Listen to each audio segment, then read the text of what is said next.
Hello everyone, welcome to my YouTube channel. इस YouTube channel पे हम CSIR नेट फिजिकल साइंस के जितने भी लेक्चर्स हैं सब डिस्कशन करेंगे।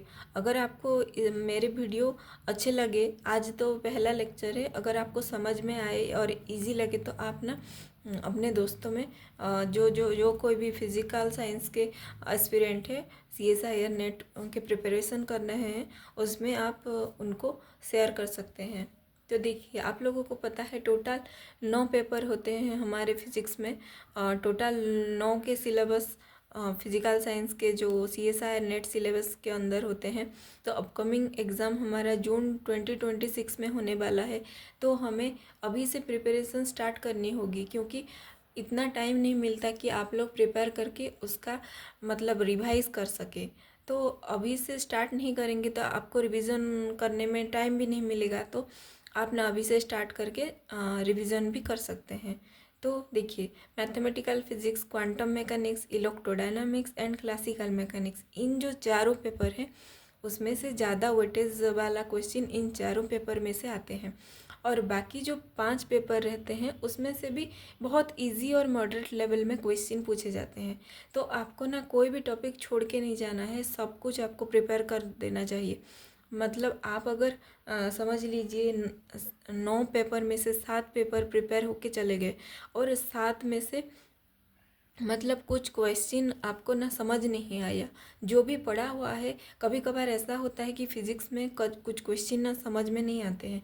आप पढ़े होते हैं पर उसको ना कैसे सॉल्व करना है वो भी मतलब एग्ज़ाम के टाइम ना कन्फ्यूजन आ जाता है, तो टाइम वेस्ट भी हो सकता है। इसीलिए ना आप सारे पेपर अच्छे से पढ़ के जाइए।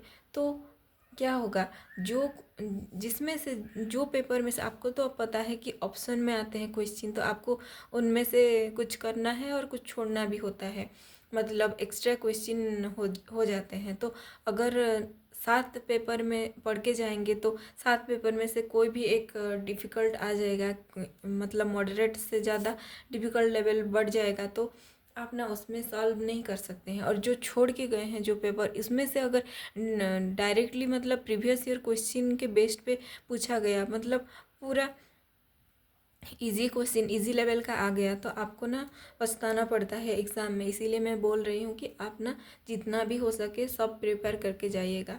तो देखिए, आज हम क्लासिकल मैकेनिक्स के लेक्चर नंबर 1 पढ़ेंगे। तो उनमें से जनरलाइज्ड कोऑर्डिनेट होता है, स्टार्टिंग में जो जो कॉन्सेप्ट है वो सब पढ़ लेंगे और समझेंगे। उसके बाद उसका एप्लीकेशन करेंगे, जो कोई न्यूमेरिकल में डिस्कशन करके मतलब लैग्रेंजियन फाइंड करना होता है वो सब करेंगे। देखिए, कांस्टेंट मोशन देखिए, whenever we apply limitations to motion of any object, then this is known as constant motion, which means some kind of restriction applied to the motion of any object। देखिए, अगर आप कोई भी एक particle को, मतलब जो ऑब्जेक्ट होता है वो जो माइक्रोस्कोपिक होता है, जो कि आप नेकेड आई में देख सकते हैं, और उसका स्पीड, उसका पोजीशन, मोमेंटम, उस पर कितना फोर्स अप्लाई हुआ है, सब कोई फिजिकल जो सब टर्म होता है, फिजिकल मीनिंग होता है, जो सब कैलकुलेट आप इजीली कर सकते हैं, उसको आप बोलते हैं कि माइक्रोस्कोपिक ऑब्जेक्ट है। और जो बहुत स्मॉल होता है, माइक्रोस्कोप के अंडर ऑब्जर्व होता है, उसका स्पीड ना लाइट के स्पीड के आसपास होता है, वो सबको बोलते हैं माइक्रोस्कोपिक पार्टिकल्स।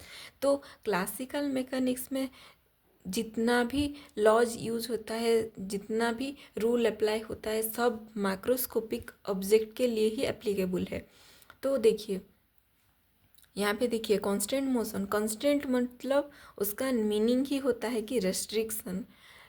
मतलब एक पार्टिकल है, एक ऑब्जेक्ट है, उसका मोशन पे अगर हम रेस्ट्रिक्शन लगा देंगे, मतलब लिमिटेशन लगा देंगे कि ये इधर नहीं मूव कर सकता, ये ओनली इस प्लेन पे मूव कर सकता है, ये ऊपर नहीं जा सकता, मतलब इस पे हम कंडीशंस अप्लाई कर देंगे, तो उसको बोलते हैं, इस पार्टिकल के मोशन को बोलते हैं कंस्ट्रेंट मोशन। देखिए, अगर आपको पेरेंट्स रेस्ट्रिक्शन पे रखते हैं, आप घर पे हैं तो रात को बाहर जाने नहीं देते, तो आप फ्रीली इधर उधर घूम नहीं सकते, तो क्या हुआ, आप पर रेस्ट्रिक्शन और लिमिटेशन लगाया हुआ है, घर वालों ने लगाया है।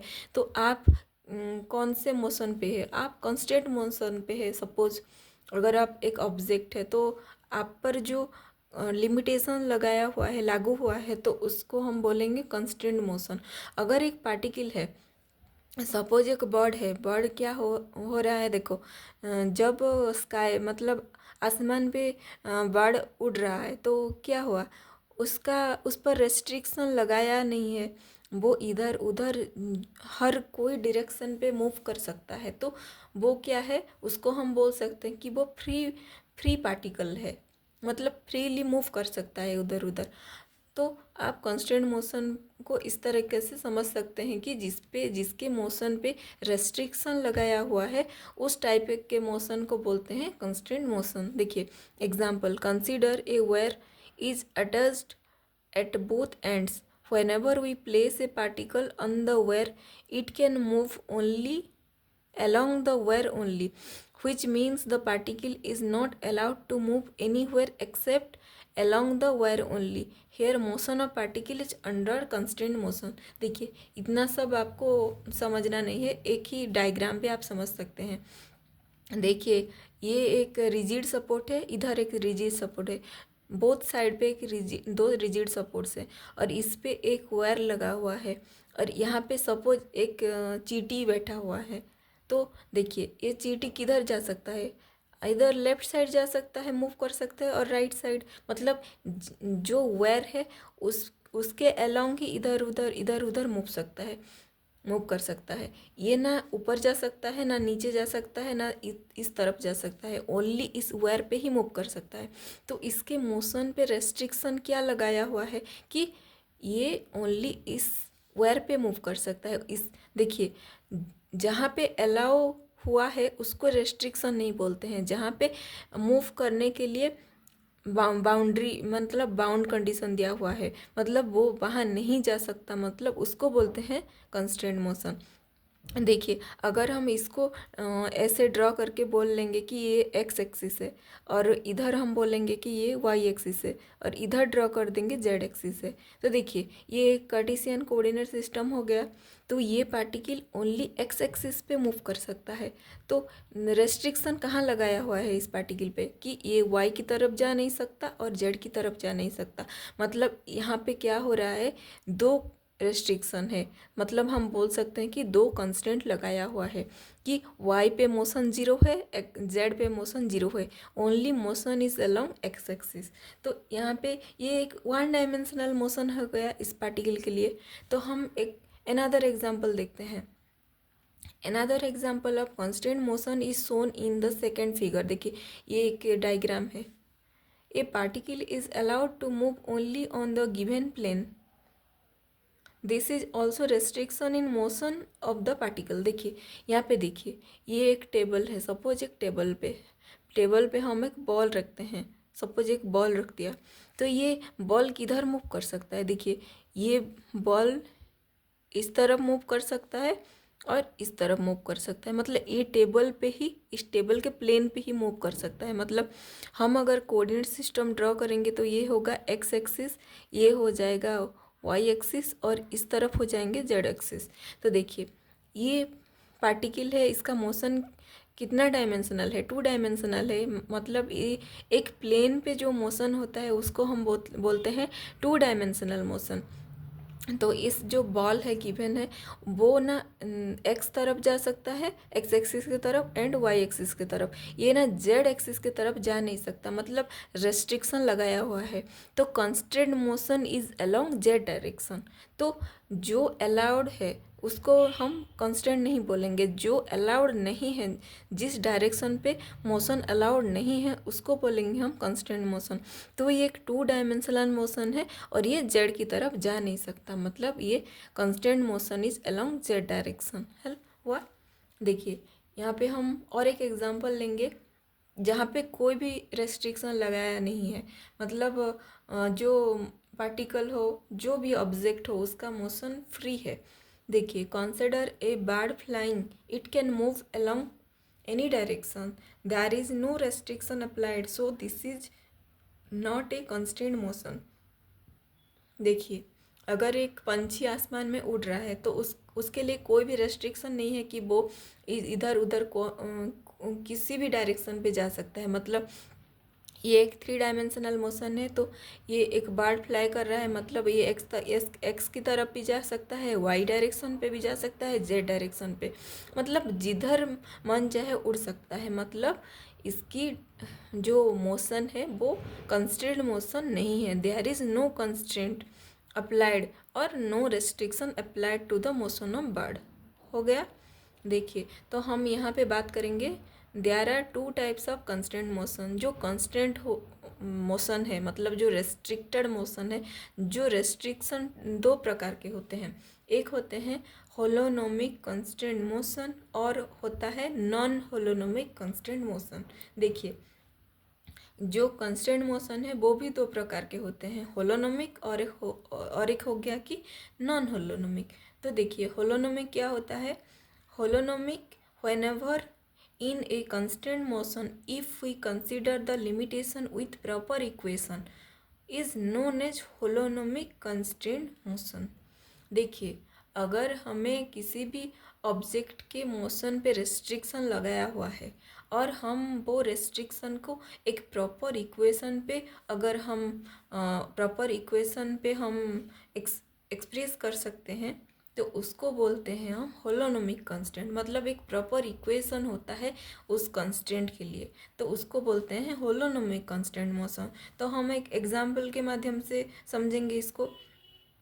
Consider an object can move only along a thin wire. Here motion can be allowed along x axis। तो हम इस डायग्राम के थ्रू समझ सकते हैं। देखिए, यहाँ पे जो पार्टिकल प्रेजेंट है, जो ऑब्जेक्ट बैठा हुआ है, वो किधर जा सकता है? ओनली x की तरफ जा सकता है। तो कांस्टेंट कहाँ लगाया हुआ है? इसको कांस्टेंट लगाया हुआ है y और z डायरेक्शन में। तो हम यहाँ पे प्रॉपर इक्वेशन में जो कांस्टेंट है उसको रिप्रेजेंट कर सकते हैं कि यहाँ पे लिख सकते हैं कि y equal to 0, z equal to 0। तो हम यहाँ पे जो ऑब्जेक्ट है इसका मोशन, जो कांस्टेंट मोशन को हम प्रॉपर इक्वेशन के माध्यम से रिप्रेजेंट करेंगे तो लिख सकते हैं। देखिए, यहाँ पे मैंने लिख दिया है। देखिए, the object is restricted to move along other direction, so we can write the limitation is proper equation form. देखिए, y के अलॉन्ग रेस्ट्रिक्शन है और z के अलॉन्ग, तो हम लिख सकते हैं कि y के अलॉन्ग मोशन 0 है, मतलब हम y इक्वल टू 0 लिख सकते हैं और z इक्वल टू 0 लिख सकते हैं। तो इसको बोलेंगे हम जो पहला वाला एग्जांपल है उसके लिए कांस्टेंट इक्वेशन। तो देखिए, यहाँ पे ये एक प्रॉपर इक्वेशन है।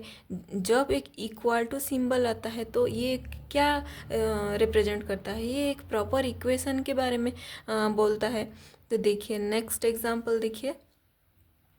Consider a particle can move only along the ring of radius R as shown in the given figure.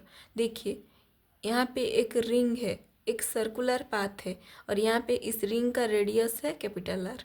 देखिए, तो यहाँ पे हम ड्रॉ कर सकते हैं। अगर हम इस रिंग के सेंटर को ओरिजिन मार्क करें तो यहाँ पे हम ड्रॉ कर सकते हैं एक्स एक्सिस और इधर ड्रॉ कर सकते हैं वाई एक्सिस। तो देखिए, now take a centre of ring as origin and draw Cartesian coordinate system. देखिए, हमने कार्टेशियन कोऑर्डिनेट सिस्टम ड्रॉ कर लिया। जो रिंग है उसकी सेंटर को हमने कोऑर्डिनेट सिस्टम का ओरिजिन ले लिया है। तो देखिए, यहाँ पे क्या दिया हुआ है? यहाँ पे दिया हुआ है कि particle is not allowed to move along Y axis. देखिए, यहाँ पे पार्टिकल कहाँ मूव कर सकता है? देखिए, यहाँ पे पार्टिकल, यहाँ पे मैंने गलत लिख दिया है, ये होगा particle is not allowed to move along Z axis होगा। मतलब ये तो देखिए, ये एक्स और वाई के अलोंग मूव करेगा, तो हम यहाँ पे लिख लेंगे कि जेड इक्वल टू 0। हेल, देख लीजिए। तो यहाँ पे कांस्टेंट क्या है? कांस्टेंट एक है कि वो जेड के अलोंग, देखिए ये एक्स है और ये वाई है, तो एक प्लेन, देखिए एक रिंग अगर हम ड्रॉ करेंगे तो इसको हम क्या बोलेंगे? इसको बोलेंगे कि 2 डायमेंशनल मोशन। तो ये एक्स और वाई प्लेन में ऐसे ऐसे घूम सकता है, और कहाँ घूम सकता है? इधर जा नहीं सकता कि अंदर नहीं आ सकता। ये जो रेडियस है इसके बीच, मतलब ये जो रेडियल डिस्टेंस है इसके अलोंग ही, इस रिंग के जो सर्कम्फेरेंस है इसके अलोंग ही घूम सकता है। तो हम बोलेंगे कि constant motion z equal to 0 लिखेंगे। और एक कांस्टेंट मोशन क्या होगा कि ये r से ज़्यादा नहीं होगा कि r से कम नहीं होगा, ओनली r के इक्वल होगा मोशन। देखिए इधर ऐसे घूमेगा। तो हम और एक इक्वेशन लिखेंगे कांस्टेंट के बारे में, तो हम लिखेंगे कि X square plus Y square must be equal to R square. आपको तो पता है X square plus Y square equal to R square, तो हम यहाँ इसको ऐसे भी लिख सकते हैं X square plus Y square minus R square equal to 0। तो ये क्या होगा, जेड इक्वल टू 0 एक कांस्टेंट मोशन है, और X square plus Y square minus R square equal to 0 और एक कांस्टेंट मोशन है। यहाँ पे दो रेस्ट्रिक्शन लगाया हुआ है कि ये जो पार्टिकल है वो जो आर डिस्टेंस है, जो सर्कम्फेरेंस, इस पे ही रिंग के सर्कम्फेरेंस के अलोंग ही मूव कर सकता है। ये तो एक रेस्ट्रिक्शन हो गया। और एक रेस्ट्रिक्शन क्या है कि वो जेड के अलोंग मूव नहीं कर सकता, ओनली एक्स वाई प्लेन में मूव करेगा। तो दो रेस्ट्रिक्शन और लिमिटेशन इस पे लगाया हुआ है। तो नेक्स्ट हम पढ़ेंगे, देखिए ये जो हम जो रिप्रेजेंट किए हैं कांस्टेंट के बारे में वो सब देखिए यहाँ पे प्रॉपर इक्वेशन पे दिया गया है। तो प्रॉपर इक्वेशन पे जिस कांस्टेंट मोशन को हम डिस्क्राइब कर सकते हैं उसको बोलते हैं हम होलोनोमिक कांस्टेंट मोशन। तो अब हम बात करेंगे नॉन होलोनोमिक के बारे में। देखिए नॉन होलोनोमिक कांस्टेंट मोशन, देखिए when the restriction in A constant motion can not represented in a proper equation is known as non-holonomic constant motion। देखिए जब एक कांस्टेंट मोशन पे जो रेस्ट्रिक्शन लगाया हुआ है उसको हम एक प्रॉपर इक्वेशन के हिसाब से हम रिप्रेजेंट नहीं कर पाएंगे तो उसको बोलेंगे हम नॉन होलोनोमिक कांस्टेंट मोशन। तो इसके लिए हमने एक एग्जांपल, सब बहुत ही सिंपल एग्जांपल लिया हुआ है। तो देखिए consider a person standing on top of a mountain of radius R. देखिए ये एक माउंटेन है, मतलब एक पहाड़ के तरह शेप का एक माउंटेन है, सॉरी जो इस सेमी सर्कुलर टाइप का, मतलब सेमी स्फीयर टाइप का एक माउंटेन यहाँ पे है और उसका रेडियस क्या है, कैपिटल आर है। तो देखिए यहाँ पे क्या हुआ, एक पर्सन यहाँ पे खड़ा है। देखिए मतलब जो अगर हम इस पॉइंट को ओरिजिन लेंगे तो यहाँ पे इस तरफ होगा सपोज एक्स डिस्टेंस और इस तरफ हम लेंगे वाई। आप इस तरफ एक्स और इस तरफ वाई भी ले सकते हैं।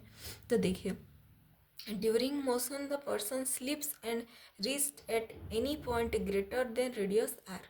देखिए अगर ये पर्सन यहाँ पे स्लिप हो गया, मतलब बाई चांस इसका पैर स्लिप हो गया, तो ये कहाँ गिरेगा, ये इस इधर नहीं गिरेगा, स्लिप होगा तो ये ऐसे भी गिर सकता है। मतलब देखिए ये इधर भी गिर सकता है, मतलब पॉसिबिलिटी क्या है, इधर भी गिर सकता है, इस पॉइंट पे गिर सकता है। मतलब गिरने से पहले उसको पता थोड़ी है कि वो कहाँ पे गिरेगा, तो वो किसी भी पॉइंट पे आके गिर सकता है स्लिप होके। तो देखिए जो अगर ये धीरे धीरे करके चल के आएगा तो क्या कहाँ पे मतलब उसका पैर होगा। अगर ये धीरे धीरे करके चल के आएगा तो वो यहाँ पे ही वो पहुँचेगा।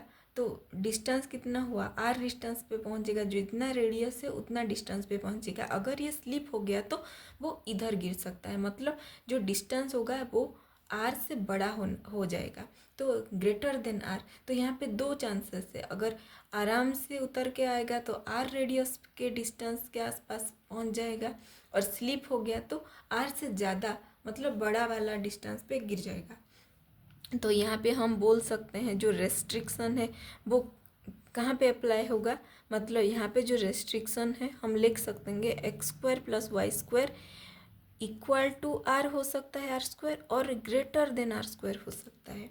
तो देखिए इस पर्सन का जो कंस्टेंट इक्वेशन होगा वो आर के आसपास भी हो सकता है और आर से बड़ा भी हो सकता है। तो हम लिख सकते हैं कि X square plus Y square must be greater than और इक्वल टू आर स्क्वायर। तो ये एक प्रॉपर इक्वेशन नहीं है, यहाँ पे अगर इक्वल टू सिंबल होता तो ये एक प्रॉपर इक्वेशन हो जाता। यहाँ पे ग्रेटर देन और इक्वल टू सिंबल दिया गया है, तो ये एक प्रॉपर इक्वेशन नहीं है।